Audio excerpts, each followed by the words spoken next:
and I was in the blue combat team and the second battalion, and the first man that was killed in the Marauders, I was on that patrol, and then later on, our battalion was surrounded on a hilltop at the Bugna, and that was pretty rough there. We had a Nisi, Japanese interpreter there, and he saved a lot of lives there. I could tell you one incident that happened on the other side of the perimeter, that not on my side, but he told a lieutenant that the Japs were getting ready to attack and to pull his people out of the foxholes and go to the high ground and booby trap the foxholes because they were going to hit. And then he said they told him exactly what they were hitting. When they hit, they come in there and hollered banzai, and he was doing the same thing because he could speak pretty well Japanese. Plus he was born over there in Japan. But when the Japanese attacked, they hit those foxholes there, and they were on the hill there. They opened up with everything they had. They killed about 50 of them. And in my section there, I was on the steep part there, and they were trying to come up through there, and we were throwing grenades down there. And my buddy went down and got a wristwatch. My buddy, we stayed together for 4 years in the service, and I didn't see him for 60 years. And my daughter took me up to Virginia to see him, and finally, after 60 years, I met him there up in Virginia, and the next day the next year he passed away. But at least you got to renew that bond. I sure did. Well, God bless you, and thank you for your service. Well, thank you. Thank you for visiting with us, too. Well, thank you. Master Sergeant Malillo was a veteran of World War II and Korea. He received a Bronze Star with Oak Leaf Cluster, the Purple Heart, the World War II Victory Medal, the National Defense Service Medal, the Korean Defense Service Medal, the Presidential Unit Citation, and the Ranger Tab on April 26th at Victory Pond. Merrill's Marauders, incidentally, have the distinction of traveling over 1,000 miles on foot during their campaign in Burma during World War II. One of the reenactments presented at World War II Heritage Days was a recreation of the Battle of Bataan. The battle lasted over 3 months and 2 days, back in early 1942.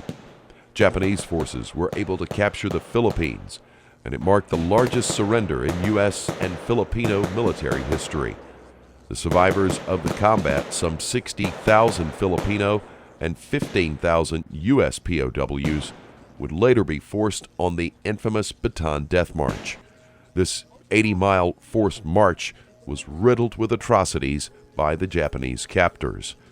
Ultimately, though, as General Douglas MacArthur promised, the U.S. would return in force and take back the Philippines in February 1945. Well, from the war in the Pacific, we'll cross the Atlantic and fill you in on a secret that was kept for over half a century. That's all as Todd Wilson's Georgia Journal continues. Please stay tuned.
Welcome back to this hour-long edition of Todd Wilson's Georgia Journal as we visit World War II Heritage Days, which was coordinated by the Commemorative Air Force and held each year at Falcon Field in Peachtree City.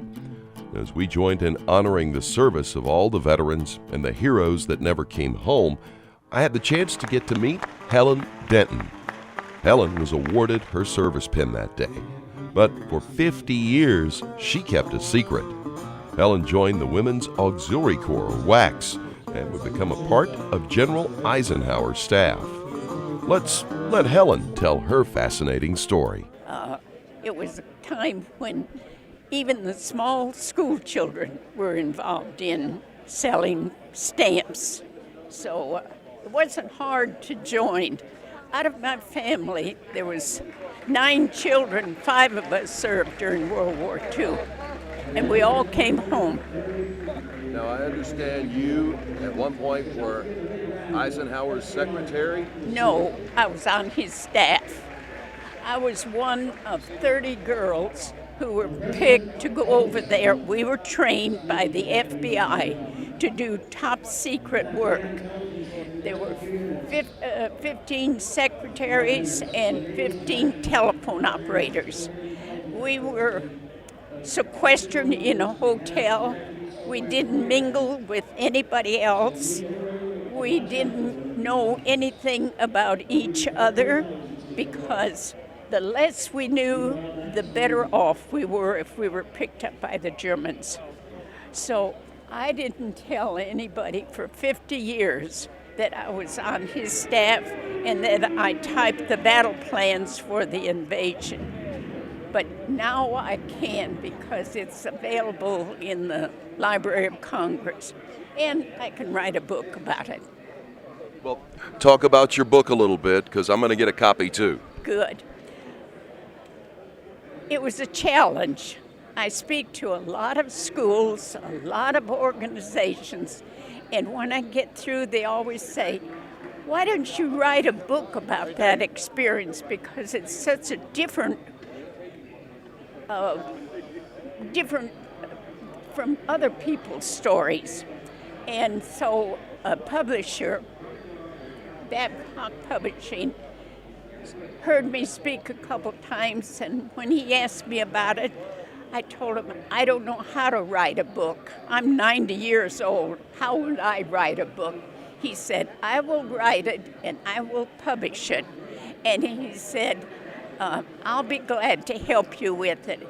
It took us about from June to November, and it was ready to be published.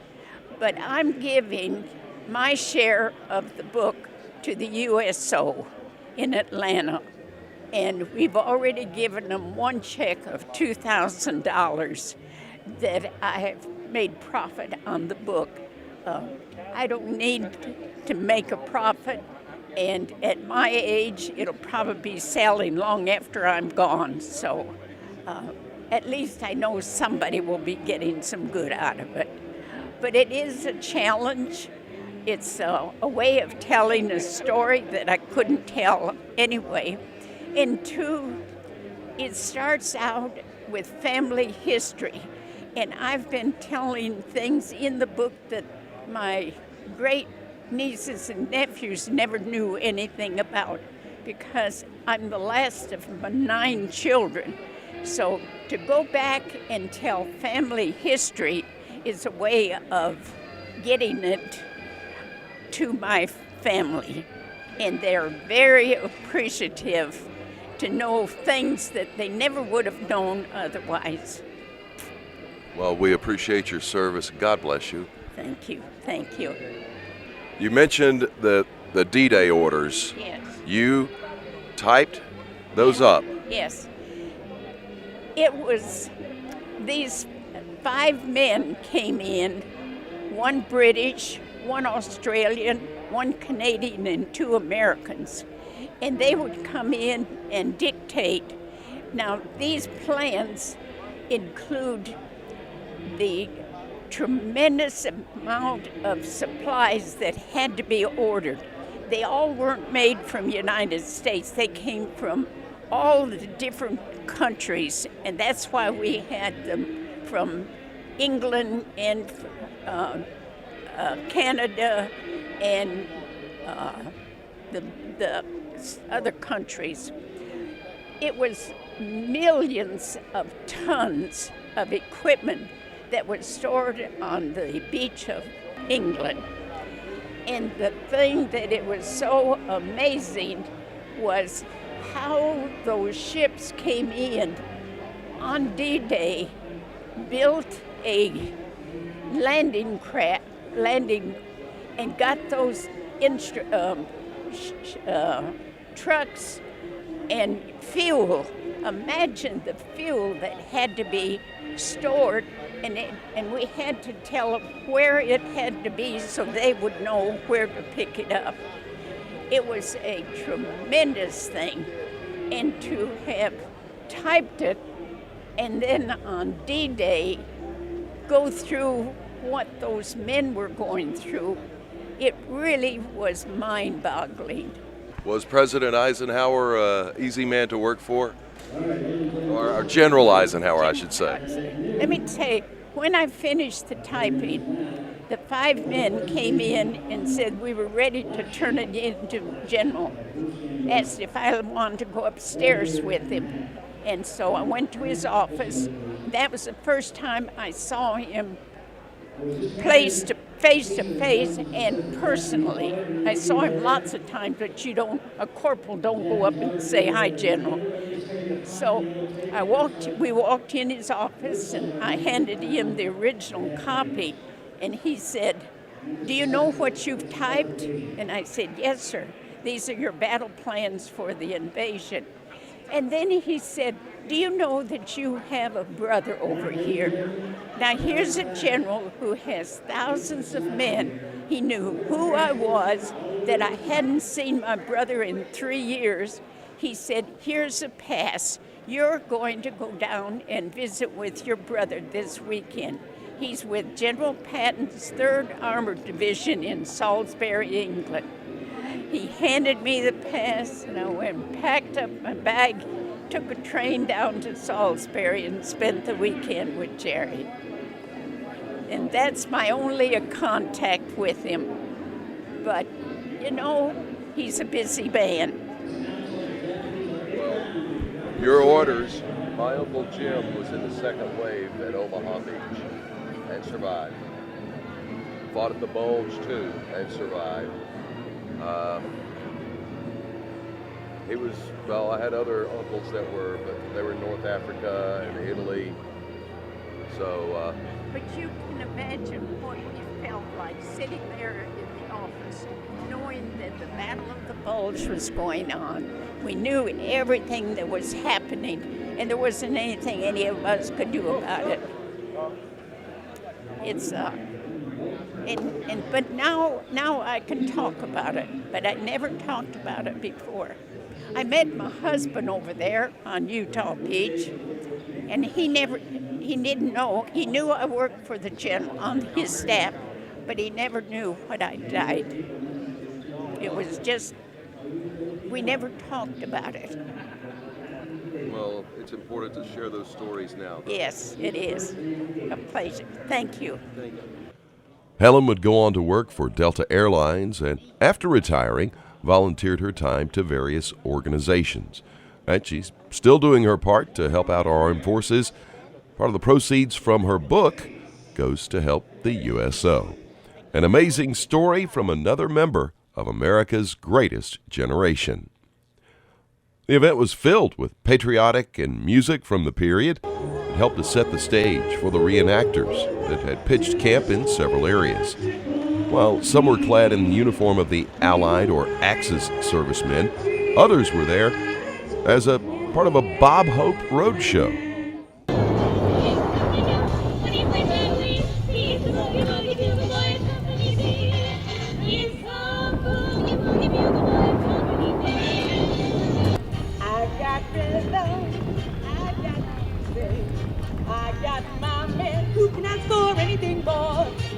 I got lazy in green pastures. I got my men who can ask for anything more. Another reenactor was dressed as a partisan. Now, those were the civilians who banded together to fight to free their respective homelands from Axis dominance. We've seen the Wehrmacht. We've talked with Helen Denton, one of the staff for General Eisenhower, and another important part of the victory in Europe, and particularly in France, was the role of the partisans. Portraying the role of a partisan today is Marvin Greer. And Marvin, you're from Atlanta, I understand. Yes, I am. Now, what draws you to portray a partisan? I think it's a part of history that really is not talked about. The role of partisans, not just in France, but in the Netherlands, in Russia, even in Germany, and all across Africa and the Middle East, of how common people rose up and picked up weapons, not just weapons, but intelligence, and helped the Allies really get ahead. And so I think that is a part of history that needs to be told, kind of the common man's perspective. A Japanese leader said before Pearl Harbor that if we invade the United States, that the Japanese will have to fight the United States citizens pretty much behind every blade of grass. I think that also happened throughout Europe. Like I said, not just necessarily the sabotage and military aspect, but hiding POWs or shot down pilots, rescuing people from concentration camps and POW camps, and really being kind of the behind the scenes and kind of the shadow figures, and helping the OSS, the Office of Strategic Services, and the SOS do a lot of their work, and kind of helping defeat the Nazis. Absolutely, they played a great role, and as we're getting ready for this battle reenactment, I'm going to be changing uniforms, so to speak. So I guess Jean has a long mustache. Oui.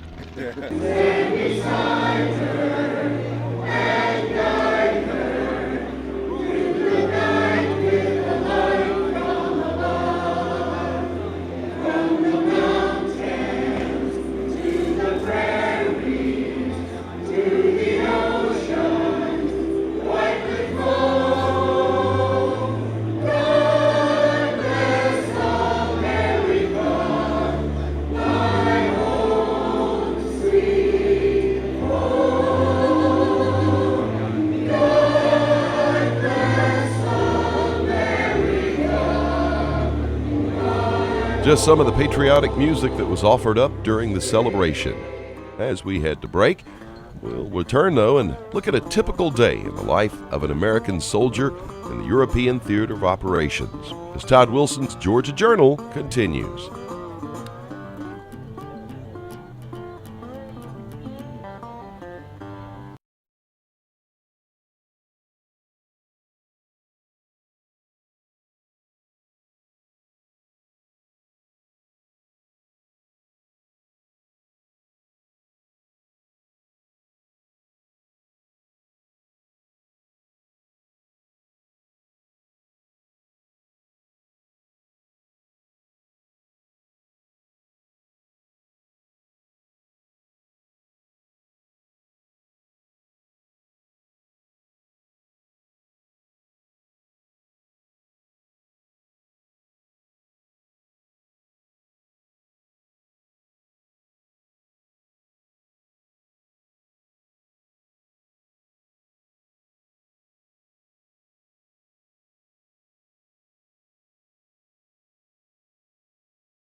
Welcome back to Todd Wilson's Georgia Journal, honoring all of those who served in World War II this week on the Georgia Journal.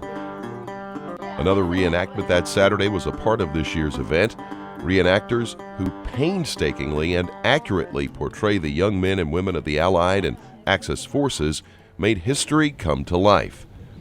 After D-Day, the largest airborne operation in history was planned by British General Bernard